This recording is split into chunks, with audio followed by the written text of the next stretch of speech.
Dan itu bisa Oke, oke, oke, salah oke. ya. Jadi jangan anak milenial sekarang nih ngelihat saya bicara udah kayak Tuhan gitu loh. Jadi harus bener ya, enggak juga namanya market kan. Nah, ada yang bilang juga ya kalau gitu ya ngapain investasi ya nggak usah investasi di sini udah buka martabak Iya. aja. Makanya saya selalu bilang dagang martabak lebih pasti. Iya, iya, benar-benar Captain. Jadi emang harus selain dengerin guidance dari Captain Gema kan para investor, cuan troopers juga harus belajar technical sendiri, fundamental sendiri, mungkin belajar four dimensional analysis sendiri juga gitu ya. Jadi ada gimana ya keputusan untuk berinvestasinya itu kesadaran sendiri gitu ya, Captain. Iya, betul, betul. Mm, mm, mm. Oke, Captain, ini menarik. Ada yang tanya berkaitan dengan saham-saham media gitu. Nah, ini karena katanya di awal tahun depan, ini kan tahun pemilu gitu ya. Biasanya media-media itu dipakai untuk beriklan, iklan-iklan politik gitu. Nah, MTEK, SCMA, MNCN, ini kabarnya gimana nih, Captain? Saya udah lagi lihat MNCN ya. Jadi MNCN-nya itu Mm-mm, udah mulai kelihatan bahwa dia akan break daripada downtrend-nya. Biasanya itu akan digoreng. Itu masuk akal ya. mm-mm, Secara konsep keseluruhan itu kayaknya MNCN bisa dilirik gitu. SMA mm-mm. boleh tapi agak agak riskan karena cara mainnya kasar banget SMA. Hmm. Oke, oke, oke. Lebih ke MNCN berarti ya Betul. untuk emiten media. Captain, saya mau tanya emiten-emiten tadi kalau bank sudah, bank digital sudah, teknologi sudah, komoditas sudah. Ini ada yang bertanya properti juga kita sudah bahas. Ini kita mau bertanya terkait dengan sektor konsumer karena kan konsumer itu dibahas dan juga sempat disinggung oleh Kapten Gema ini jadi yang salah satu yang terbaik lah gitu untuk di tahun 2023 dan setahun ke depan gitu. Nah ini untuk sektor konsumer bakal seperti apa? Tapi kayaknya ini ada oke tadi agak sedikit nge-lag Kapten. Ya, nge-lag betul. Ah, ah, Oke, kalau ini kalau ya. kita lihat konsumer ya. Mm-mm. Jadi konsumer kalau andalan saya sih Indofood. Terlepas dari hoax yang terjadi atau berita-berita yang nggak enak tentang Indofood, tetap aja dia saya rasa menjadi salah satu primadona walaupun sekarang pergerakannya itu lagi sangat sideways, berat banget sih sidewaysnya kalau kita lihat. Jadi menghadapi Indofood sih buy and weakness jangan pernah buy and breakout karena kalau dia diajak nyelam lagi ke sideways itu agak pusing kepala kita. Nah itu ada target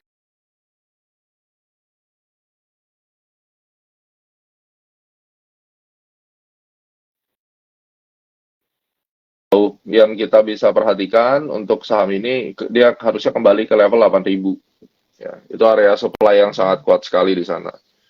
Terus kemudian ICBP. Oke. Nah, ICBP itu break atas kita kita mencari area buy-nya ICBP di level 10.800 kurang lebih. Jadi memang mesti bersabar di sana. Oke. ICBP. Nah, ini ada yang bertanya terkait saham Ace Hardware. Gimana nih Ace Hardware, Captain? Oke, Aces ya. Oke, kita Iya, lihat dulu. yes. Aces dia keluar daripada bearish trend-nya itu udah jelas dan kalau kita mau masuk di level 550 sampai 560. Oke. 550 dan 560 untuk Ace Hardware. Ada satu lagi yang bertanya kalau consumer ini retail, consumer ada AMRT. AMRT gimana, Captain? Alfamart nggak bagus, dia break ke bawah. Alfamart, iya. Kita avoid dulu sementara waktu. Oke. Kalau kalau yang berkaitan dengan retail jualan handphone era Jaya gitu gimana, Captain? Era Jaya penjualan retail telepon sih nggak menurun dengan kondisi seperti ini, tapi era Iya. Jayanya sendiri yang belum belum bergerak dengan bagus, nggak ada demand yang masuk ke emiten ya, jadi ya diem-diem aja sahamnya. Kita avoid saham yang kayak begini. Oke, oke, oke, oke. Nah, kalau ini ada yang nanya ya terkait emiten-emiten yang berkaitan dengan emiten big caps. Nah, ini dia. Ada yang bertanya tentang Tekim dan INKP, apakah akan naik juga kalau pemilu katanya. Ini korelasinya gimana ya? Mungkin dibutuhkan tinta kali, kan tinta kan dipakai. pabrik kertasnya, ya, ya, ya. Ya, kertas sama tinta gitu. Ya, nggak kelihatan sih. Sekarang masih belum. Sekarang lagi proses akumulasi. Jadi belum belum ada indikasi bahwa dia akan bergerak di dalam kondisi yang bullish kecuali dia nanti berhasil tutup dan terus ada volume besar di atas 7.600, silakan dicatat aja nanti di situ. Oke, oke, oke, oke. Dari tadi saya lihat ini banyak banget yang komen-komen dan bertanya terkait emiten oil gitu, Captain. Apakah memang separah itu ya kondisi untuk emiten perminyakan di tahun 2023 ini? Perhatikan Medco deh, itu ada gejala-gejala kok kayaknya mau kembali ke 1080. Nanti dilihat aja Medco.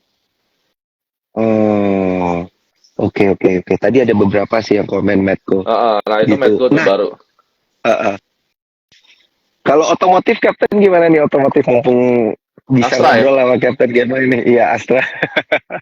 Ditanya aja semuanya langsung. Nanti lebih lebih dalamnya pas HTMM saya ajarin cara nganalisanya tuh Iya, dari iya, sisi iya. fundamentalnya ya. Jangan lupa di Surabaya nanti. Astra Internasional sideways dulu, belum belum bergerak di dalam kondisi yang smooth ke atas. Secara keseluruhan dia flat. Level support pentingnya di 6.100, dia harusnya akan bertahan terus di level tersebut. Target price-nya sih 7.000 sampai 7.200. Di situ ada gap di 7.000, ya level 7.100 kurang lebih. Astra bagaimanapun adalah tulang punggungnya ISG. Kalau memang kita perhatikan itu tulang punggungnya, ya kita asumsikan 7.100 Astra sih besar chance untuk kembali ke sana. Jadi ya tetap buy on weakness aja kalau menurut saya. Oke, Astra buy on weakness. Nah, Captain, ini kalau misalnya kita ngelihat kondisi market yang berjalan ya, tadi kan kita udah bahas banyak emiten. Sekarang saya mau tanya trik dan tips gitu dari Captain Gema. Apakah kalau ngelihat kondisi market kayak sekarang ini kurang bijak kalau kita taruh 100% capital kita di equity gitu, Captain? Atau strateginya harusnya gimana ini kalau Captain ngelihat? Ya kalau menurut saya di mana-mana yang namanya investasi itu harus sesuai porsi risiko yang bisa kita Mhm, tanggung. Ya jangan sampai mhm, kayak zaman sekarang mau nonton Coldplay aja harus sampai banyak drama sekali gitu ya. Jadi ya kalau kita perhatikan investasi, ya marilah kita berinvestasi dengan smart dan bijak. Ada dana yang memang kita buat tabung saham, ada yang dana yang buat kita trading saham, ada dana yang kita untuk market yang lebih high risk, kayak misalnya di gold market, kita bisa nanti trading di Orbitrade bareng, misalnya saya ajarin gimana beli saham US, CFD, nah itu mhm, bisa, tapi di split dan dari income kita mungkin ya 15-20%, sehingga nanti kalau misalnya harganya turun, harus kena stop loss, jangan teriak-teriak gitu loh. Karena ya Anda harus mhm, ingat, makanya DNA Trade Planner ini penting. DNA Trade Planner ini bicara tentang bagaimana kita dari modal yang kita dapatkan di financial market itu bisa kita pakai untuk dalam usaha kita. Jadi jangan sampai over investment itu juga berbahaya. Kita ingat tahun 2015 Indonesia tuh booming properti, terus orang-orang pada beli-beli-beli 2012, 13, 14 ya. Terus akhirnya 2015 ke atas tuh mulai susah mau jual properti, nyangkut semua di properti. Ini mhm. kan juga karena euforia properti gitu. Ini yang harus dijaga sebenarnya. Jadi lebih, menurut saya lebih dewasa, belajar. Nanti di ATMM juga ditanyain waktu di workshop How to Make Money, tanyain aja bagaimana saya harus mengelola keuangan saya, berapa saya harus taruh di deposito, berapa saya harus taruh di bond, itu boleh ditanyakan juga nanti gitu. Hmm, oke, oke, oke. Dan itu nanti workshopnya ada di 17 Juni 2023 di Di Surabaya ya Surabaya, jam 1 sampai jam 4. Ini linknya mantap. ada di bawah nih. Udah saya taruh ya di Bitly Workshop Astronaci. Oke, Captain, kalau kita balik lagi ngelihat pergerakan IHSG kita secara year to date gitu, ini kan masih kita bilang ada capital inflow gitu ya dari investor-investor asing gitu. Ini apakah masih akan terjaga dan masih akan berlanjut gitu hingga akhir 2023? Kalau Amerika bergejolak dan ada pengetatan monetary, mereka pasti akan cabut. Karena uangnya harus dikembalikan kepada negaranya. Ini yang harus diwaspadai. Jadi capital inflow itu sudah jelas ada selama tidak ada pengetatan monetary di situ. Dan Hmm. Mereka akan cari negara-negara yang bisa memberikan return dan salah satunya Indonesia. Ya, dilihat di situ aja dan Indonesia pasti akan jadi sasaran kok, tenang aja. Apalagi nanti kalau misalnya IKN itu benar-benar dipromot dengan bagus dan kemudian yang saya dengar sih udah ada nih insider dana-dana besar yang akan masuk untuk pemilu dan IKN itu akan masuk ke Indonesia itu gede banget dananya. Jadi itu kan masuk capital inflow sebenarnya. Hmm. Oke, oke, oke, oke. Jadi Captain, oleh karena itu kan mm-mm. saya merasa bahwa tidak mungkin kalau indeks Indonesia nurunin suku bunga karena dana besar nih akan Iya. masuk gitu. Hmm. Oke, oke. Captain, kita juga ngelihat di tahun 2023, akhir 2022 itu banyak banget emiten-emiten yang kemudian IPO. Nah, ini tren untuk emiten IPO kalau Captain lihat sendiri seperti apa ini? Kan menjelang tahun politik katanya bakal banyak bisnis yang slowing down dulu gitu ya, wait and see dulu gitu. Untuk IPO market sendiri ini Captain apakah ada pandangan khusus gitu? Apakah memang benar akan slowing down dulu?